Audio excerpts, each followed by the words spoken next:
Assalamualaikum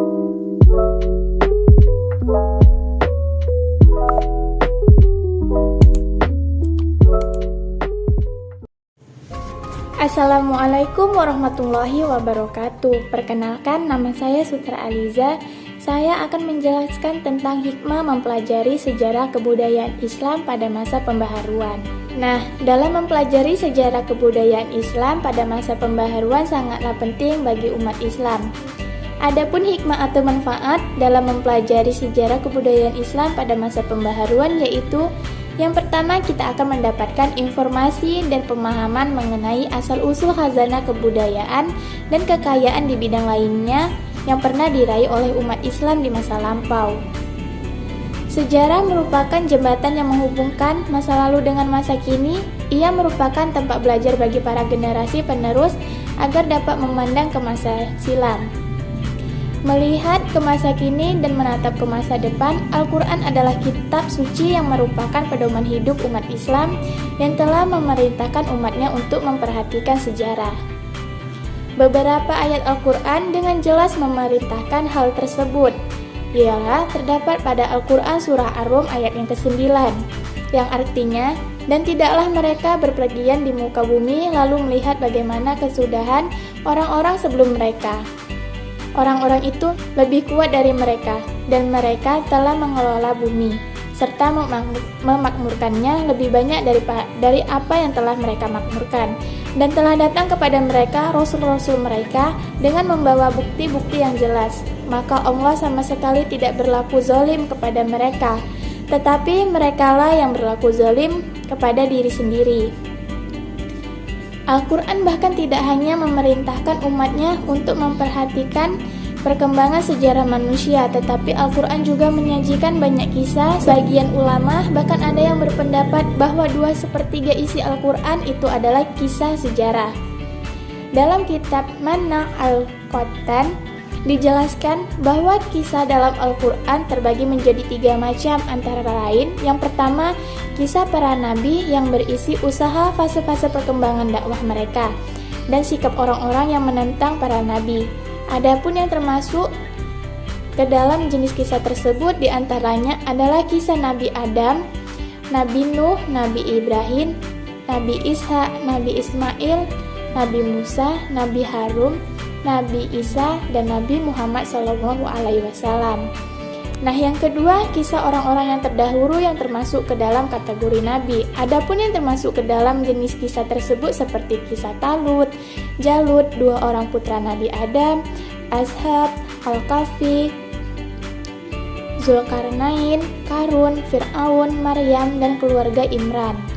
Nah, yang ketiga, kisah-kisah yang berhubungan dengan peristiwa-peristiwa yang terjadi di masa Nabi Muhammad SAW, seperti peristiwa Perang Badar, Perang Uhud, Perang Ahzab, Perang Hunain, Perang Tabuk, peristiwa Hijrah, dan peristiwa Isra Mi'raj.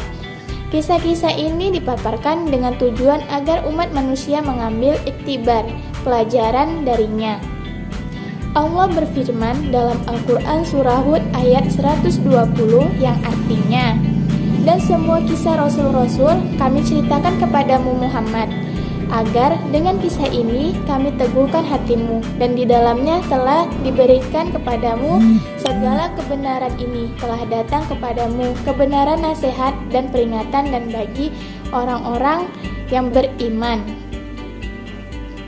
Dari ayat tersebut jelas bagaimana Islam mengajarkan pentingnya mempelajari sejarah, maka jangan sesekali melupakan sejarah. Nah, yang selanjutnya yaitu bagian yang kedua, hikmah dari mempelajari sejarah kebudayaan Islam pada masa pembaharuan, yaitu dapat menyelidiki dan mengetahui sejauh mana kemajuan yang telah dicapai oleh umat Islam terdahulu dalam lapangan peradaban. Dan yang ketiga, berpartisipasi memelihara peninggalan-peninggalan masa lalu dengan cara mempelajari dan mengambil manfaat dari peninggalan-peninggalan tersebut.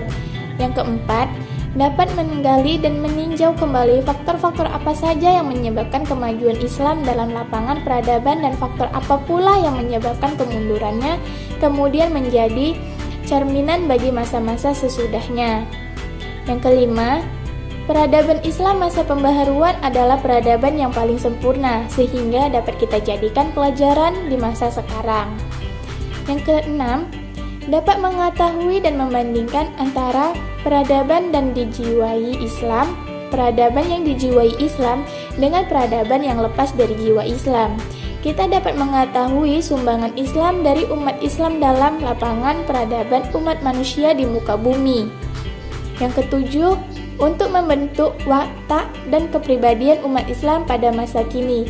Dengan mempelajari sejarah kebudayaan Islam, generasi muda akan mendapatkan pelajaran yang sangat berharga dari perjalanan suatu tokoh atau generasi terdahulu. Dengan mempelajari sejarah kebudayaan Islam pada masa pembaharuan ini, kita dapat memilih mana aspek yang perlu dikembangkan dan mana yang tidak perlu. Mengambil pelajaran yang baik dari suatu umat dan meninggalkan hal-hal yang tidak baik.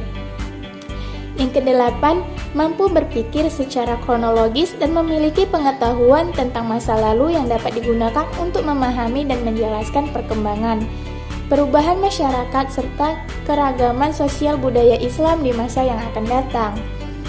Yang kesembilan, yaitu mampu memupuk semangat dan motivasi untuk meningkatkan prestasi yang telah diraih umat terdahulu, serta menumbuhkan pandangan ke depan yang lebih luas serta bertindak lebih arif dan bijaksana. Nah, sekian dari pembahasan saya kali ini.